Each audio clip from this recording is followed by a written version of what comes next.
Hello and welcome to Louise Singleton Creations. If you're watching this video at the time of publishing, happy Easter to you all. And if you're not, don't be deterred by the Easter theme because this week's video is more about the technique than the theme. If you would like to see how you can use your silicone coaster moulds in a completely different way to bring your resin art literally to a new dimension, this could be the inspiration that you need. So today, as you see me make an Easter basket for my granddaughter, keep in mind what different materials, colours and shapes you could use in this same way to make something completely different. This is quite a versatile technique and it brings all sorts of ideas to my mind. If it sounds interesting to you, stay tuned and enjoy the video.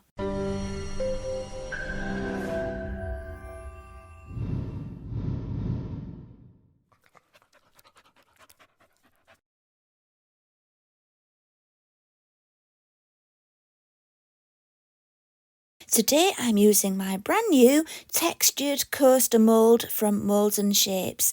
It's 4 oval coaster shapes and I thought I could get away with making them look like Easter eggs, so I decided to make an Easter basket. Here you can see me using a strip of paper to work out how much of the circumference of the coaster mould I'm going to be using for the walls of my basket.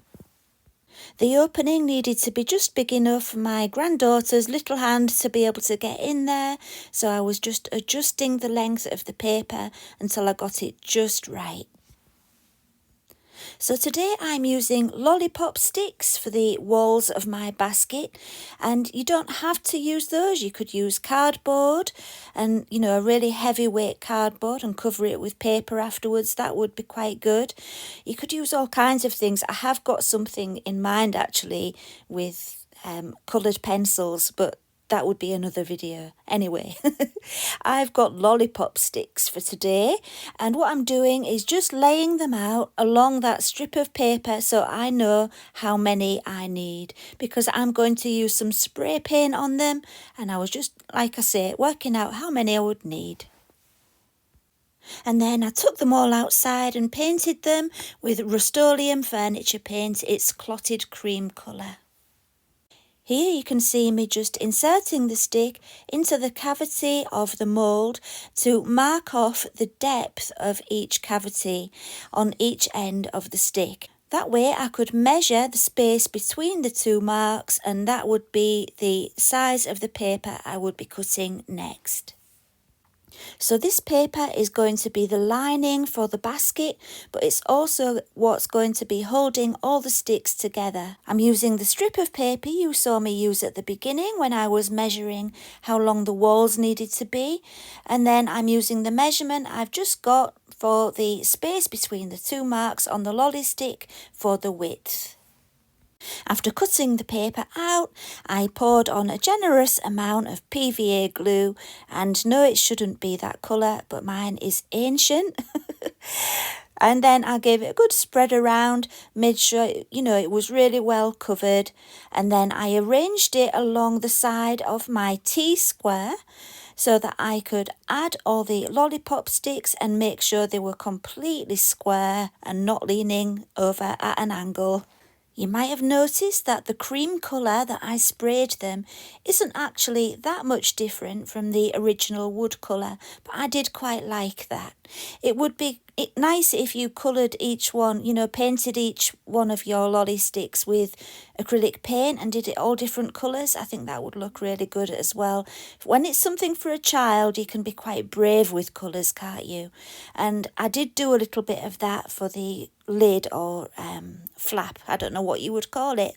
The flap that I'll do later on, and you'll see that later. I'm going to zip through this part because I don't recommend that you do it. I decided to use a water slide decal which I designed on the computer and printed out, but it didn't work. It really didn't stick to the lolly sticks very well, and so I'm not recommending that at all. I would recommend painting them or stenciling them, sticking paper to them, think of something else but not the water slide decal. It really didn't work. It looked like it had worked at first, but what happened was it just didn't stick properly. And when I did the lid, my first lid, which ended up in the bin, I thought, right, maybe I should have made the surface wet before adding the water slide decal. Maybe that was where I'd gone wrong. So on the lid that I did, I brushed water all over it before applying the decal, but it still didn't stick properly.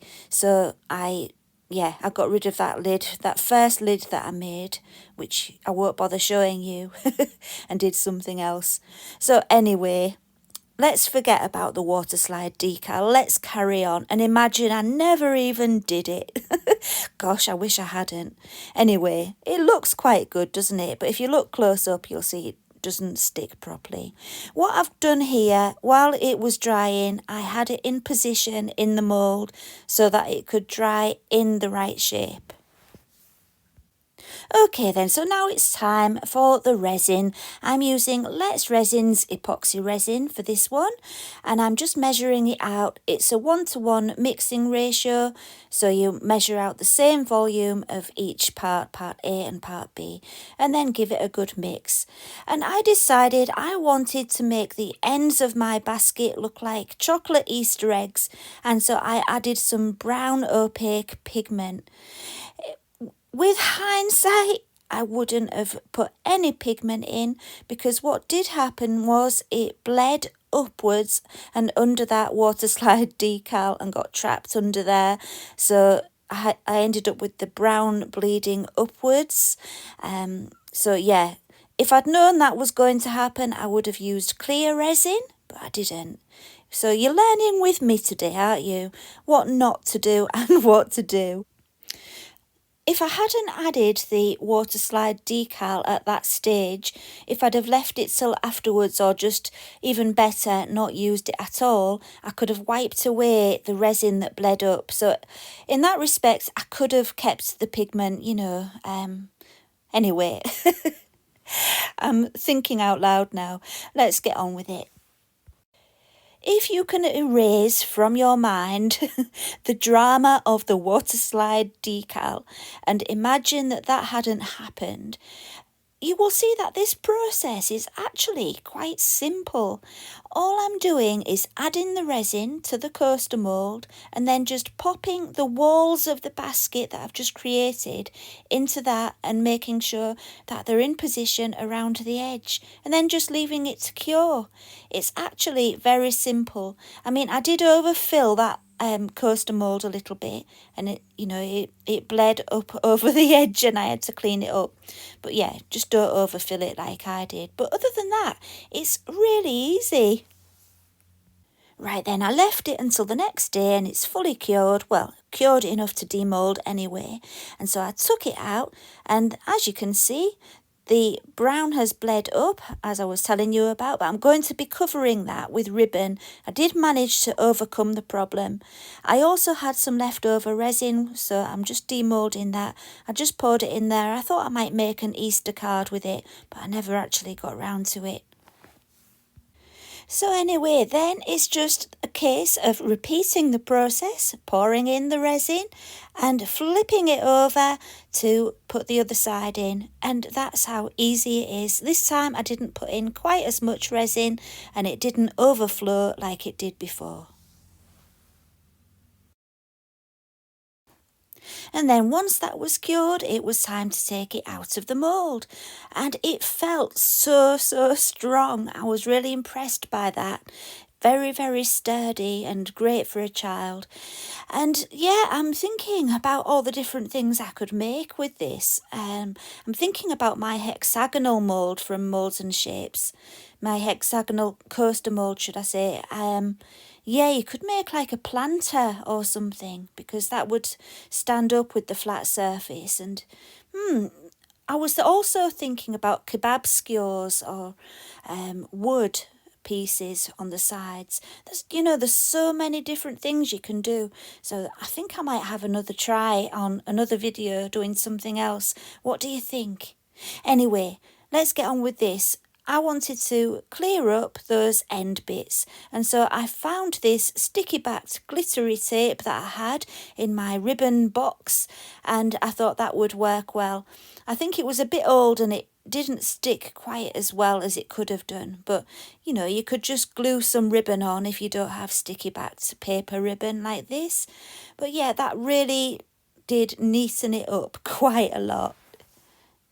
So I'm going to be adding Easter treats to this basket, and even though they will be covered in foil, I didn't want to risk her putting chocolate back in there that wasn't wrapped when there was the resin in there, because you've got to be careful with resin, haven't you? Even when they say it's food safe for incidental food contact, I just wanted to be sure there was no resin inside, and so I just drew around that spare piece that I had, and then drew another inner line to make it a little bit smaller.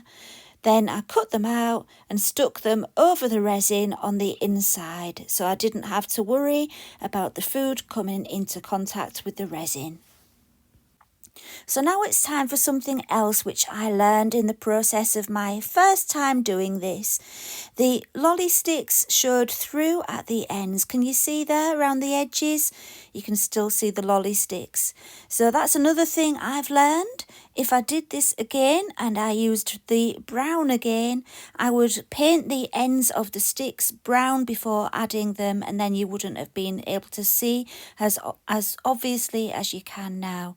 So all I did was I took my chrome marker, it's my gold chrome marker from Let's Resin, I coloured over the areas where you could see the sticks, and I just took a little Q-tip and I'm dabbing it just to blend it outwards so it's not a solid line. I didn't want a solid line, I just wanted touches of gold in there and to make it look a little bit more natural, and it actually did the trick really well at disguising those sticks that were showing through at the end. I just wasn't happy with them. Now that the main body of the basket is complete, all that is left is to make the lid and to embellish it and make it look really pretty for my 7-year-old granddaughter. This time for the lid, I decided to colour the ends of the sticks with my acrylic markers, and they worked really well for the sticks. Then I lined them up against the T-square just as before, but the only difference this time is that I secured them with some masking tape. Then I flipped it over and laid it over the basket so I got the curved shape of the basket. Then I took my printed paper, which I'd done previously, put double-sided tape on it, removed the backing of the double-sided tape, and then just added it to the front of the lid. And honestly, it worked so much better using the paper than it did using the water slide decal. So much better. And actually using the double-sided tape made it a lot easier too. So yeah, I just popped that on and we were ready for the next step. I needed a way of attaching the lid to the basket, and so I decided to use ribbon, like little ribbon hinges. So what I'm doing here is marking the position for where to cut 2 slots to thread my ribbon through. Then I just cut the slots with my craft knife, and it was a little bit tight in there, so when I threaded the ribbon through, I did use my craft knife to help push the ribbon through. So yeah, that's a little bit dangerous. If you're not confident with a craft knife, I don't recommend it.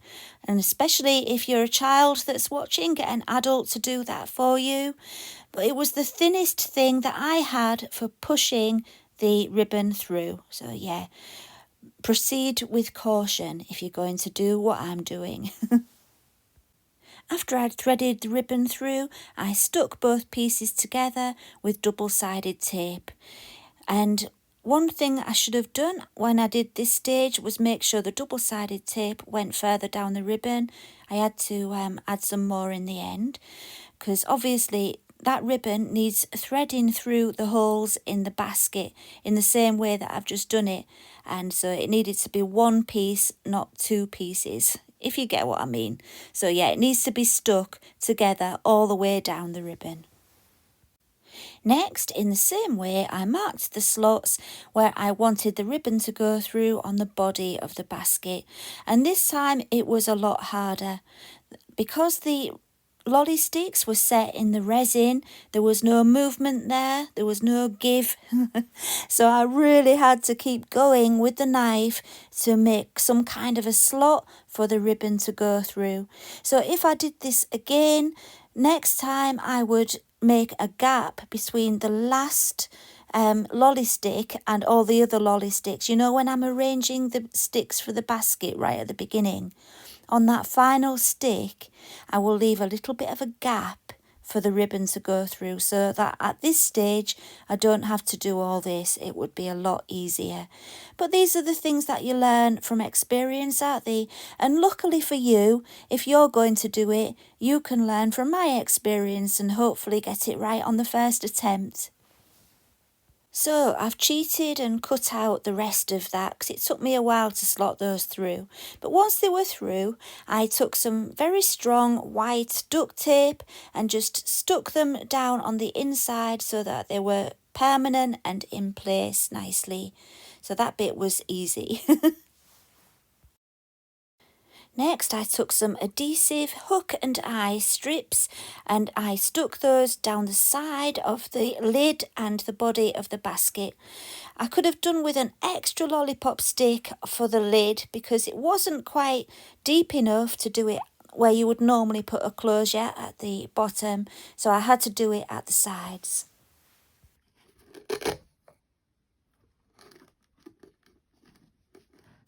At this stage, it was really starting to come together and look good, and the things that were bothering me before were not bothering me so much anymore.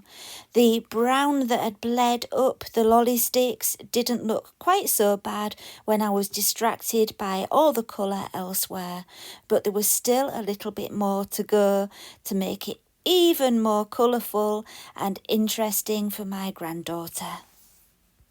Here you can see me making a slot and adding ribbon just like before, and this time to create a little tag to pull the flap open with.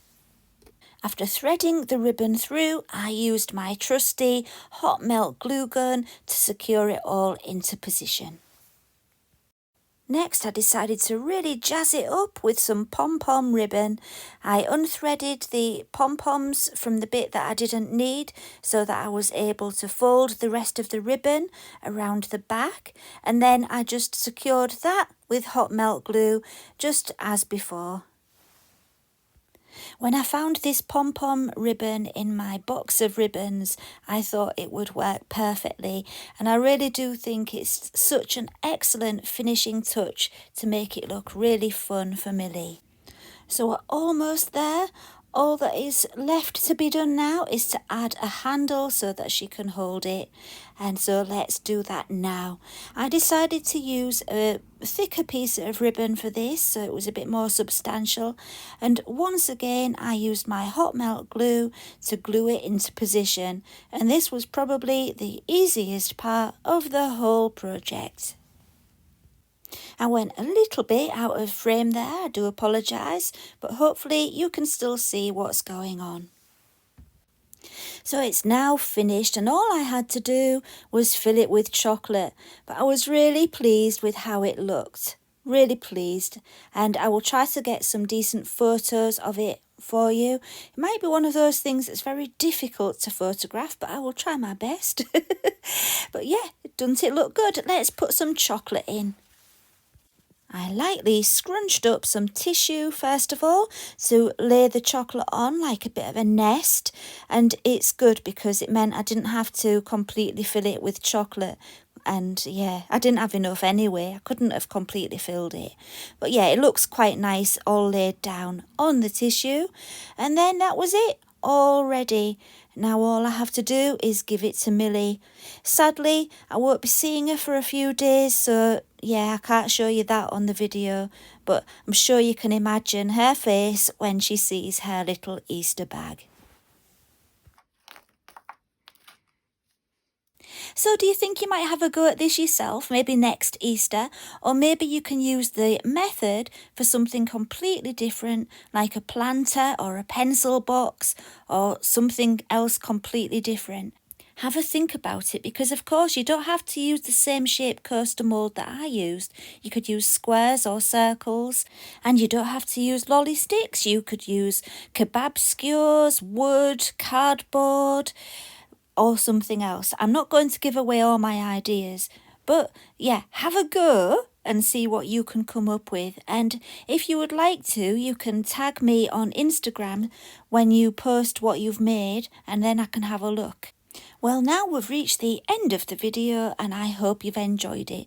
Don't forget to give me a thumbs up if you did, and if you would like to subscribe as well, please do, and I will see you again next week. Thank you for watching, and bye for now.